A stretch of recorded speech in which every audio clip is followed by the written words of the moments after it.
Okay, so here's a continuation of the notes. Hopefully you did part 1 first. If we look down at this one, I already did the vertex. So negative b, so negative 2 is 2. 2 times the negative 1 that I get from right here is, let's see, so negative 2. 2 divided by negative 2 is negative 1. There we go. I plugged that negative 1 back in for both of these x's, and I wound up with 4. Okay, so that's how I got the vertex. If I'm going too fast, just pause it for a little bit. And that's okay. So now, over here, I wrote the vertex, and then I filled out my table. Vertex is in the middle, so the x was the negative 1. So I have 2 that are just lower than it, and 2 that are just higher than it. Okay? So now I have negative 3 squared minus 2 times negative 3 plus 3. Okay, and on the calculator, I can do negative 3 squared minus 2 times negative 3 plus 3. And that's 0. So this should be negative 3, 0. Okay, so now negative 2 squared minus 2 times negative 2 plus 3.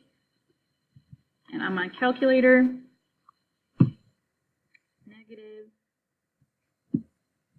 negative 2 squared minus 2 times negative 2 plus 3 is 3. So this is negative 2, 3. Okay, I don't need to show the work here because I already did it way up here when I did the vertex. This will be negative 0 squared minus 2 times 0 plus 3. Basically, those cancel out to get 3. So this would be 0, 3. And this is negative 1 squared minus 2 times 1 plus 3. And that is going to be 0. So 1, 0. Okay, let's go ahead and graph it. Negative 3, 0. Negative 2, 3. Negative 1, 4. 0, 3. And 1, 0.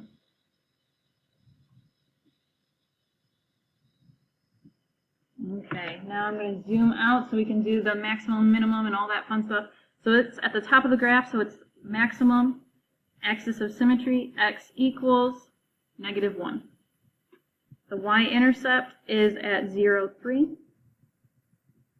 X-intercepts are at negative 3, 0, and 1, 0. Okay, that's it. Let's do the last one real quick. I'm kind of running out of time, so if I go through this, I'm sorry. Like, if it's too fast, just pause me every now and then. Here is the vertex.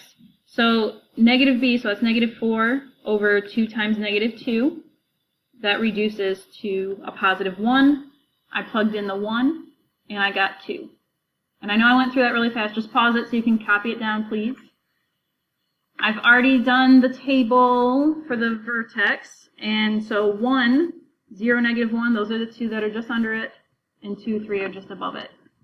So let's do this real quick. So negative 2 times negative 1 squared plus 4 times negative 1. Negative 2 times negative 1 squared plus 4 times negative 1. Whoops. Is negative 6. So this one is negative 1, negative 6. Over here I have negative 2 times 0 squared plus 4 times 0. Those both cancel out, so this is 0. So 0, 0. Here I have negative 2 times 2 squared plus 4 times 2. And this is going to be 0.